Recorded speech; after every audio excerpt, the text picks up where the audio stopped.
You're listening to Win-Win, an entrepreneurial community with your host, Ben Wolf.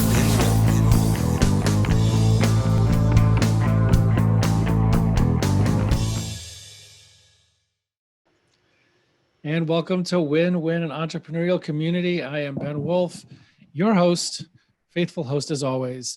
Our guest today is going to teach us 5 ways that you as a leader can overcome the traps that your mind sets for itself. And I remind you, everybody out there, to do me a favor, do each other a favor, do yourselves a favor, and subscribe. Leave a 5-star review or whatever the method is on the platform that you are listening to or watching this. And that will definitely help make the content accessible to more people. So before we go on, just pause it right now, subscribe, leave a review, Spotify, YouTube, Stitcher, Apple Podcasts, Google Play, wherever it is that you're listening to this. And I appreciate that. So moving on to the introduction for our guest today, I'm very happy about this. So our guest today is the CEO of Vibrant Ventures, which provides executive leadership coaching and consulting services, particularly in the areas of human capital, executive compensation, and the future of work. She has been a human capital leader at places like Morgan Stanley, Bank of America, Motorola, Marsh & McLennan, and Deutsche Bank. You can find out more about our guest at her website, vibrant.com, and that's we'll put this in the description because it's not easy, but it's vibrante.com, vibrant.com, spelled in an interesting way. Check the description of this episode for the spelling of that. And with that, I give you Kerrian Fournier. Welcome, Kerrian. Hey, thanks, Ben. Thanks for doing the spelling of the company name, because there actually is a method to the madness. When I was coming up with the idea behind the company, one of the core ideas was, or a belief I had, is to unlock individual, team, and organizational vibrancy. I truly believe that each has to understand their why. They have to understand their true north and where they're going. And in the end, and we'll talk about this today on your podcast, it's your E factor, it's your energy, it's the way you frame up situations in your mind or reframe them to really be the most empowered and productive self. And so that's the reason behind the interesting spelling. Yes, and you have a great video on your website also, which explains the whole makeup and anatomy of the spelling of your company's name, VYBRANTE. But and with that, speaking of like getting into background, which I appreciate, a little more explanation on the name, but give us a quick 2 minutes on like your context. How did you get into this, and human capital, and overcoming toxic thinking and executive compensation, and some of the, how did you end up getting to where you are now, being able to talk about what you're going to be sharing today? Yeah, and listen, I'll try and do it in 2 minutes. It's pretty serpentine. And I think, the essence is each challenge and opportunity led to some other challenge and opportunity. And so I kept seeing the silver lining. So believe it or not, what's off resume is I was a classically trained actress. I went to Northwestern, was off Broadway in London. I'm one of the few theater majors that I think ever took physics and calculus, though. And I was always, now I realize I was a nerd, multifaceted nerd, just not a theater nerd. And so when I quickly realized that the lifestyle of that wasn't really in keeping with me, I fell butt backwards onto Wall Street. I decided I'd always defined myself, and this is what we talk about a lot with my clients, is how we defined ourselves and how that limits us. I thought of myself more as a writer, a creative, very linguistically strong. When I got 2 different job opportunities, I decided to go against the grain and to go into my more analytical capability. And I got a job at Lehman Brothers when they were spinning off from American Express. And there, I wouldn't say was born, there I got in touch with my real analytical, deeply technical analytical side. Okay. Because I just, whether it's language or math, you can get very intimidated by what the impenetrability of it. And the meaning on the other side of math or language is usually fairly simple if you're just brave enough to press on through and get to the essence. And so I spent a number of years on Wall Street. I even was an equity derivative structurer. And as a compensation expert on Wall Street, not surprisingly, it's the topic that people want to talk about in HR. 20 plus years ago, I was running billions of dollars in spreadsheets, multi-currency.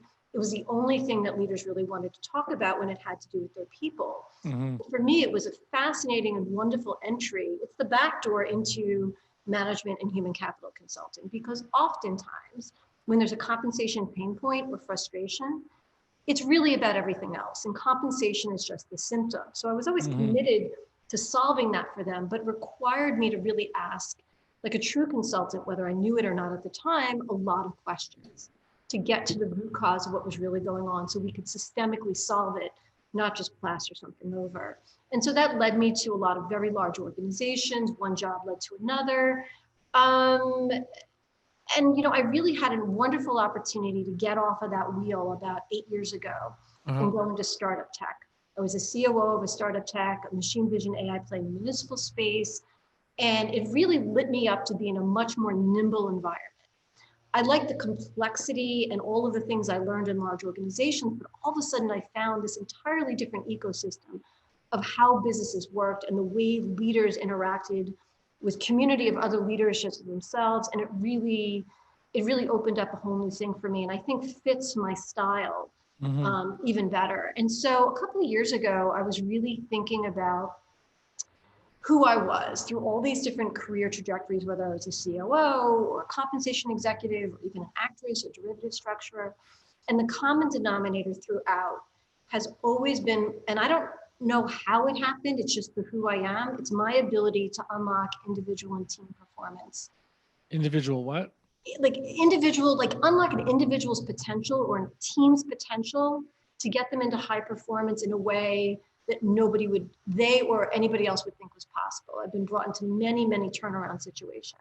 And it's almost like, it's not like there's a model. It's like you have a tool set of frameworks or just coaching. Before I even was a trained coach, these different things to get people into their flow, into their real high productive place.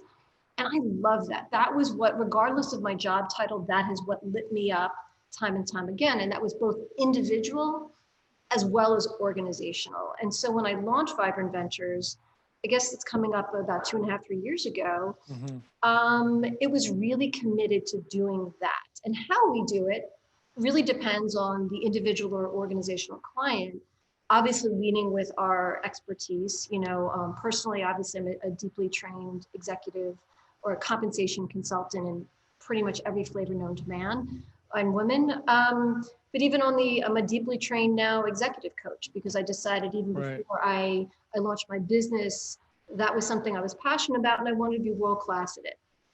And so, you know, I work really with a lot of founders, C-suites, up and coming high potential professionals. Usually, like, I sort of joke they're those type A professionals that have been on the overachiever path since they've been in diapers. Like, that's our sweet spot. Like, that's the type of folks that we really coach well in, because that's helpful.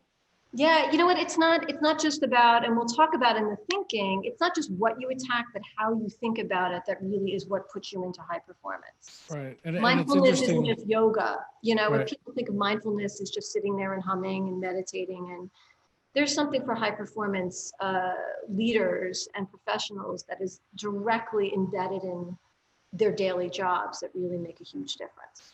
Okay, yeah. So we'll definitely get into that in a second, and I think it's an interesting value proposition that you bring to people, with that probably, as you're pointing out, an uncommon combination of analytics and kind of investment bank type of, you know, very analytical thinking and work, you know, combined with that, you know whether it's acting or creative, that creative side, left brain type of skill set, which, you know, I imagine could be quite interesting and lead to unique solutions for different organizations. And I guess, like you're saying, also combining the analytical with looking at the human side in terms of like compensation and, you know, motivating, you know, high performing people like you're talking about, and executives. So, you know, I want to get into the main thing that we're going to talk about today, which is these 5 ways of overcoming toxic thinking, which I know you've written about and spoken about before. That's what I thought would be the, you know, a particularly unique value to bring to this win-win podcast audience. Business owners with small and mid-sized businesses. So let's just dive into that. What are some of the ways, what are some of these ways that people are thinking? So let's describe the problem before we start talking about the solution. Yeah, Right? So absolutely. what could people relate to? What are they thinking that is maybe not healthy, but people will relate to? Oh yeah, that's exactly how I think.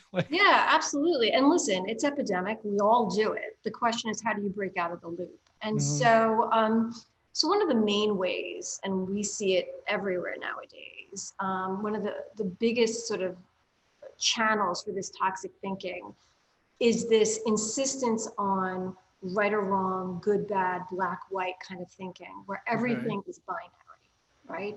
It's a very conflict oriented, like if you think about core, because these thoughts that run through our heads create the feelings that we carry around with us that then create the frame of what we see as possible, or to be frank, impossible, which is usually limiting. So when people have these real thoughts of black, white, right or wrong, my way is the only way, your way is wrong, we carry around with us a lot of anger and defiance and exasperation, which really leads to very, very limited ability to see other possibilities. Because if it's what not are your some right, examples of that? So for example, what's huge, if I've worked with a lot of team innovation, is if you're only committed to your way is the only way, you really can't innovate in a team, because you're spending most of your time telling people how their way is wrong, or the only way to get there is the way you've already thought about it. And listen, it's very natural that people get attached to their ideas and their thinking. But if you don't leave space for other people to build upon it, you really are, it's almost like you're walking around with a gaping hole of a blind spot. And so, for example, what I do, it's very natural and normal. But one of the best techniques to get people out of this is I'm working with a team and you've got a bunch of people really fighting to claim their idea and they can't move forward, is to get them to say, hey, there was a small technology firm that we did this with fairly recently. And I said, I want you to champion the second best idea in the world. You can always go back, by the way, This is how'd they pick which one is second best, or that just led to a whole nother debate? No, but you know what? It forced them to kind of break their own thinking. And I go, by the way, this is not the voting portion of the program. This is an exercise. I want you to be unattached to where we end up. But for a half an hour, I want you guys to dig in and really think about the second best idea. And what it did was they had to explain why they thought it was the second best idea. And that it was because somebody was thinking about risk mitigation, or somebody else was thinking about other product opportunities that could come. And all of a sudden it opened up a conversation, which not surprisingly usually means the best result is a blend of the ideas on the table. Because somebody's coming in. Or better takes into account the concerns that motivated the other idea. Yeah, listen, sometimes the best naysayers in the room are some of your best risk mitigators. They're shutting down the opportunity. So when you can reframe the conversation to say, great, what you're doing is helping risk mitigate. Let's use that. Somebody else is thinking about product development. Somebody else is already leaning into the communication angle. Right. It allows for everybody to play to their strengths and get unattached, or at least less attached, not entirely unattached, but less attached to the idea or the rationale or the emotions that they're bringing to the conversation. Right. And I would say, listen, I'd say 80% of the time, it moves the conversation forward. 80%. Right. So one technique we're talking about for this binary overcoming one toxic type of thing is binary thinking. One way of overcoming it, you're describing as make the case for the second best idea. Yeah. So make the case for this in the group. Really kind of workshop that. And the key is you've got to say this is not the voting portion of the program. We're not. So people feel safe because otherwise they're not going to feel safe to do that. Right. They're not going to say we are just brainstorming. We are just trying to round this thinking out. Listen, it always helps to have someone like myself, or it could be somebody else in the organization, facilitate that, because it seems agenda-less, right? It's like, as a facilitator, I've done that when there's a conflict between two people. I ask them, it's like, okay, so, John, you explain Simon's point of view in a way that he will agree that you have correctly explained his point of view. Exactly. And then keep correcting it if you're not getting it right, until he agrees that you explain his. That doesn't mean you agree with it, but I mean it's maybe a similar type of thing. And it just unlocks. It unlocks the attachment to it, particularly like I said in team environments where they're really trying to problem solve or even more innovate. Because when people are innovating, they're really putting themselves out there, right? They feel, I think, even more vulnerable. And it's so easy to get to, that's impractical. It's never going to happen. And everybody already thinking about the 1,000 reasons why it's impractical. But it's just as important for problem solving on something that you're working on. So that's in a team environment. I'll tell you in an individual, because most people walk around with a lot of this going on. We don't even realize how much we're judging in our mindset. So if I'm working with a client where I can just see this is something that's really getting in their way quite often. To be frank, a lot of my Wall Street clients and lawyers, I can almost guess, I have a whole energy assessment that really shows how people play out in these different types of what sets them up for success and what causes stress. And pretty much without a fault, I can get a pretty good sense of where they're going to come in. And so there's an exercise I do. I did it when I was in training, and it's called the Judgment Journal. It's actually pretty funny. You can sign up to do it for a day, a couple of days, a week. And what I asked people to do, and I did myself, is in a journal, write down every single thought that you can catch yourself judging. It can be about yourself, the environment, the weather, other people. Because the reality is, listen, there are certain things that are pretty substantive that's very difficult. And I'm not saying about being judicious. I'm saying being judgy. There's some things we're not willing to let go of, right? And that's okay. But there is a boatload of things that are running through our brains constantly that really sink our energy, have us really form a fairly toxic view on life and the environment. And when you really, I know people who've filled up notebooks in a matter of days. So what do you do? Do you do this like for an hour a day, for the entire day? While you're catching up, some people speak into their phone and they just catch up. Some people kind of keep a mental note and then they write down thematically what they thought of through the day. It really depends on the person. Some people are very meticulous. They check in a couple of times, but so what do you do? What do you do with the Judgment Journal? So let's say, I'll give a personal example. So I realized, aside from all the things I was judging, now the reason why you do this also is to find the low-hanging fruit.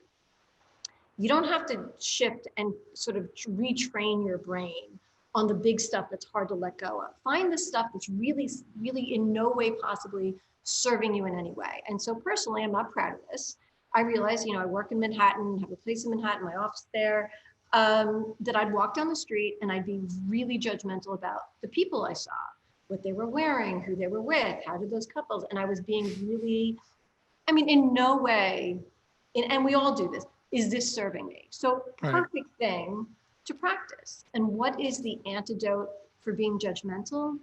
It's curiosity, right? And it's, believe it or not, it seems easy. Now, as a New Yorker, I have to tell you, the way station, not necessarily healthy, to curiosity is sarcasm. It sounds like curiosity. What do you mean? It's really being judgmental. So, I went from, oh my God, how did those people get together? Instead of being curious, I will admit, I was like, gee, I wonder how those people got together. Still judgy, but with a curiosity chaser. Not what I'm talking about.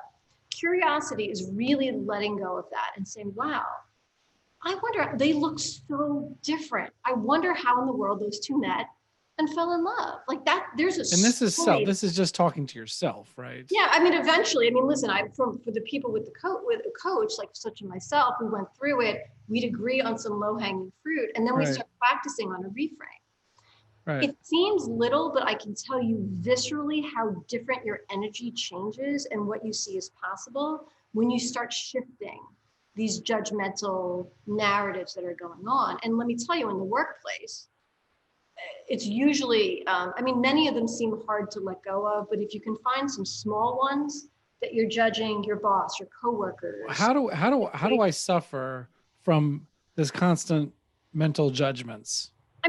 First of all, it feels awful. There's something called catabolic energy that is really, there's two major types of energy that's out there. There's anabolic energy and there's catabolic energy. And so anabolic energy, the opposite of this, is very growth-oriented, positive, forward-moving types of energy. It's really where a lot of innovation and just thought leadership comes from. And so I don't know, think of somebody, Ben, that you even before you meet them, you're kind of excited about it. When you're talking with them, you feel in flow. And after the conversation, you're kind of buzzing. Does anybody come to mind? Unfortunately, there's not enough of these people out there, but does anybody come to All right, mind? I have to think. You have to give me a minute and come back to it. A lot of people are like that, but let me describe catabolic energy, and this is why I'm using this as an example. Catabolic energy is the opposite. That is the really draining, destructive, it's almost like an energetic wet blanket. And I think we all have people, we see their name come up in an email or on a phone, and we think, oh, good Lord, do I have the energy for this? Right? Does anybody come to mind? Yeah. Usually a boatload, and usually I get a lot of family names or peers. Now, the way catabolic energy really shows up are in two major ways. It's almost like the classic fight or flight. The first is, it's almost like victim mentality. It's like the world is happening to me. I'm helpless. I can't control anything. And so if there was an inner narrative, it's this catabolic energy of like, I lose. Now, the energy we're talking about is the other one, which is that inner narrative is I win, you lose, right? That is a very heavy, negative, destructive kind of energy. That's on the catabolic side. Yeah, and so there are two major things. And so this really toxic thinking. That's right. It's a scarcity mindset versus abundance mindset. Yeah, and it comes in so many different ways. It's the other. I mean, unfortunately, we see it everywhere these days, right? In media. You're saying the curiosity exercise will get us more on the anabolic side. Yeah, so think about, listen, I don't want to go into politics, but just this us versus them narrative, right. Rather than judging somebody on their side, just saying, I'm curious, I wonder what their life experience is, because everybody. You see this Utah congressman ad where the Republican and the Democrat, did you see this? I did. Did their ad together. Awesome. I mean, I'm sure they did their individual ads also, but they did one ad about like having constructive, like recognizing that the other is, they have different ways of getting to the same place, but they're not horrible people. Exactly. And you know what, everybody did an ad together. It was amazing. Absolutely. And so if you're actually curious to say, I wonder what their life experience is, because they believe this. You cannot agree with it, but when you're coming from a place of curiosity. Right. And you don't have to adopt it. You don't have to agree with it. You don't have to adopt it. It feels different. Right. It's like what you carry around with you. And it lightens you up. And it creates possibility. We are all feeling these days, for a lot of different reasons, pretty heavy, pretty stressed out. Like it just, whether you realize this is going on in your subconscious or not, it is fostering a lot of stress and anxiety in people. And so the thing about catabolic energy, which is really fascinating, is just a little bit of it can really drain you. It's almost like cayenne pepper in a recipe, it shouldn't be there. The positive thing is if you can learn techniques to just release a little bit of it, it feels so much better. And so a lot of times when people get really stressed out or high anxiety, it's nice to be able to go into therapy for years and deal with the big stuff, but it doesn't take hours and hours of deep work. It sometimes can be these little techniques, either individually or once again, there's some toxic teams, right? You Toxic mentioned dynamics. these curiosity questions that you can ask yourself or maybe even other people. Or teams, kind of coming up, gee, I wonder what the other person's point of view is. And like just letting go of that, things viscerally open up. Once again, and once on a personal level, it feels a lot better, but I never want to lose sight that I'm really a business coach, a high performance coach, that it has profound impact on productivity and performance in teams and organizations. Right. And it doesn't require an entire restructuring of an organization or a team. It's just these little things that you really work on. I mean, there's a myriad of different strategies that one can do to kind of get this going. Well, what are some more of those? So I think one of it is actually coming from a place of creation versus risk mitigation. So like I said, there's a lot of very well-intentioned, everybody's a hero in their own story. They think they're protecting the team by showing all of the problems. Right? They're all the problems. But in their mind, they're trying to be helpful. They don't think of themselves as the naysayers. So actually reframing for them where they play, right? If they're not the innovator and it's okay, what we're going to do right now is you're going to be the risk mitigating team versus the naysayers. And I believe it. I never get the teams right, but Disney did this. I think it was called the Imagineers. And then I forgot I never remember it. And there's a second team. So they had a team that would just vision and design and create. Right. And they would then give it to this other team, which were the risk mitigators, or in other places, the naysayers, to pick it apart. and say what couldn't work and why. They would then bring it back, and it would be this iterative process. So once again, if you take a look at the folks who many times in your organization are like, oh God, they're so negative. Right. Reframe that as a constructive element, Right. not just Use a a destructive power element. that ego. They're not trying to, nobody wants, most people do not want the team to be unsuccessful or not innovative. If you really ask them, what do you stand for? They're trying to protect. They're trying to help. So it's helping in the right way. And then also, I mean, some folks, it's if you have an issue, say why specifically, and to the extent you can beyond your comfort zone, try and counter, right? Try and counter. It's always additive. It's, funny thing you'd never think you bring together, but it's almost like improv comedy. It's you accept and and build and. Right, I've been to groups where they do that. Right? To the extreme. Yeah, I mean, they go all the way to the extreme, but sometimes when you're really trying to break toxic patterns in businesses, you almost have to play with the extreme to then go back.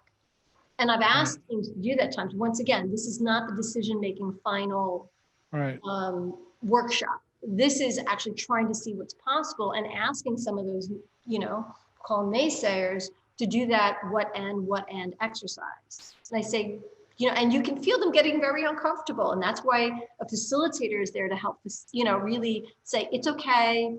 Just go with your first thought. Just go, speak it. Let's get it on the board. Let's see where it goes. Oftentimes they're amazed and surprised by what comes out of their mouth and what they've created. Can we get to one more area, if we can, at least, just cover one more at least of toxic thinking and something we could do about it within ourselves? I think, so I think it's funny. It's a small thing. So anybody out there who is going through, who does decide to take on this judgment journal, the first thing you're going to judge is judging yourself and how judgy you are. Right. It's not just about things outside of ourselves. We find ourselves judging. Yeah. And we realize, oh my God, like I'm so judgy. What a terrible person. And so what I often say to my clients, something isn't good or bad. The question is, does it serve you? Does it serve you? Right. And so at the end of the day, if they're having trouble letting go, and I do an exercise called Ways of Being, and it really helps them frame the values or the life they want to build. And at the end of the day, I ask them, is this position that you're taking in service of the life you were very clear you wanted to build? And if the answer is yes, great. If not, what else is possible? So I have an example. There was a media executive I was working with, a woman who, was just fed up with her company, fed up with her boss, wanted to create a new future within 6 months. And listen, I have to admit, she had a misogynistic jerk for a boss. Absolutely. If even remotely what she told me was even true, could understand why she was frustrated. Right. And there's even if it was exaggerated, it would still be even if it really was bad. exaggerating, it was probably not good. And, but by the second session, there's a place for venting.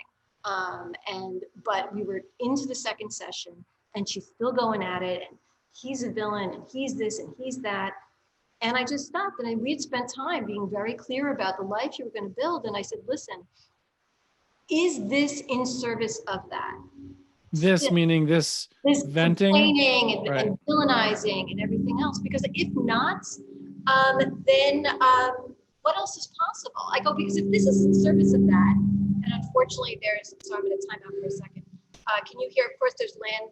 Yeah, there's a background noise, but so I'll just reiterate what I'm hearing you saying is that when you're finding yourself judging or venting or anything negative thought, and maybe you're right about everything that you're saying or thinking or judging, but the question is, you ask two questions that we can ask ourselves. One is this whatever it is, this judgment or this spending time judgment or this venting or whatever it is that I'm talking about, is this in service of where I want to get my life to?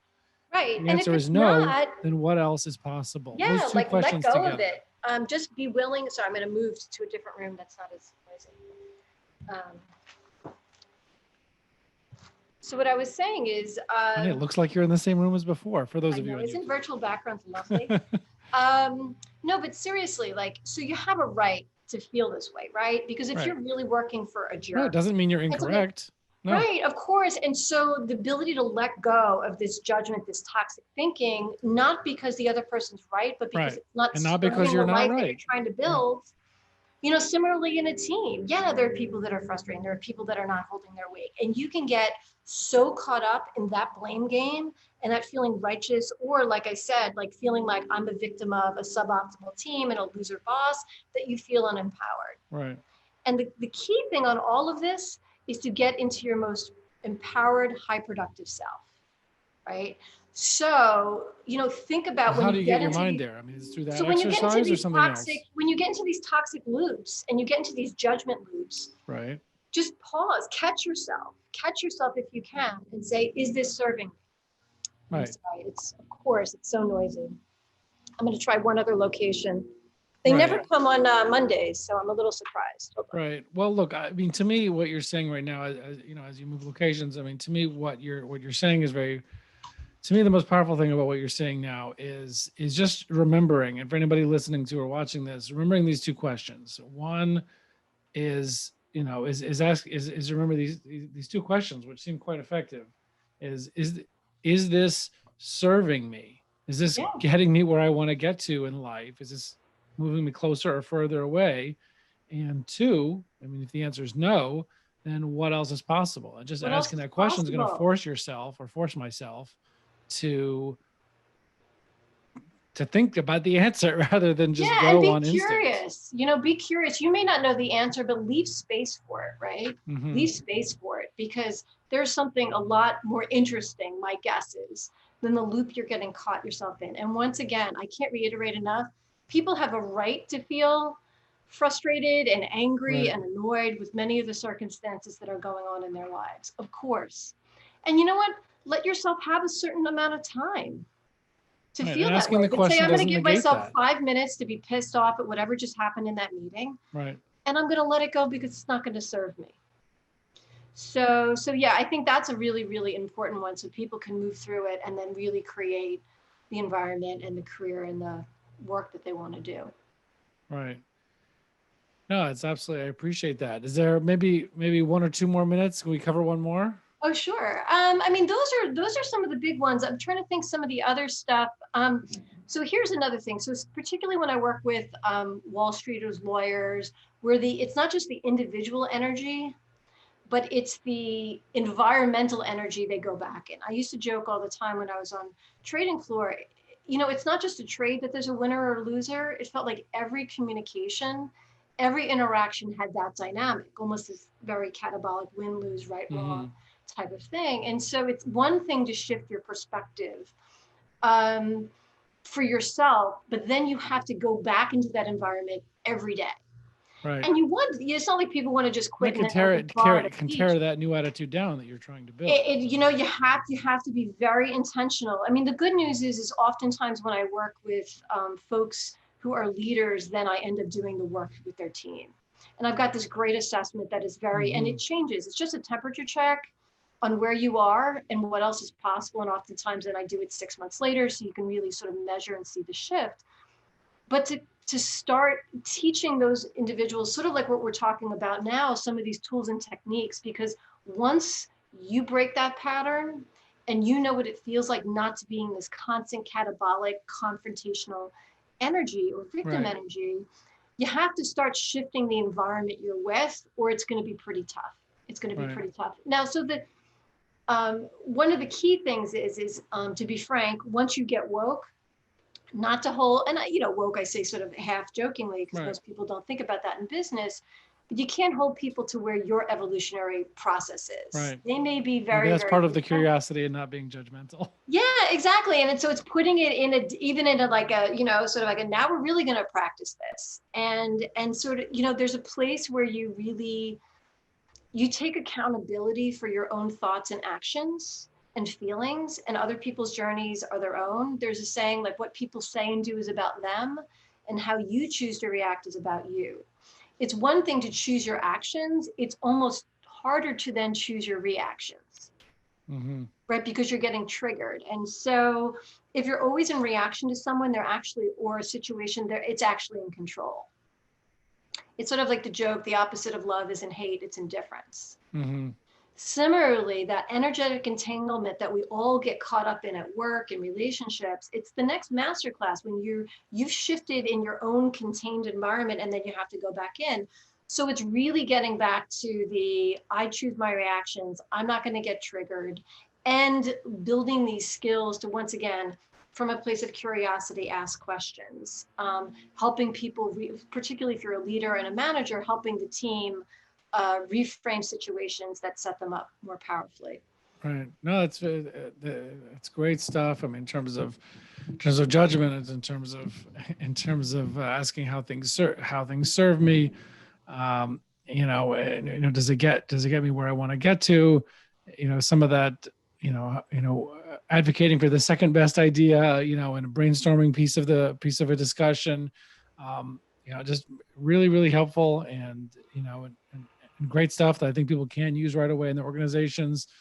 They can, of course, reach out to you, vybrant.com, vybrante.com, and, to get help with, not only technical things like executive compensation, how does that feed into culture? And also you do the executive coaching where people can not only work with you themselves as leaders or as CEOs, as founders, but have you work with their leadership teams as well. So hopefully people will reach out to you through LinkedIn, through your website, if that's going to be helpful. But really, really appreciate you sharing all this information and, and this knowledge about how we can get healthier and get beyond some of our own toxic thinking.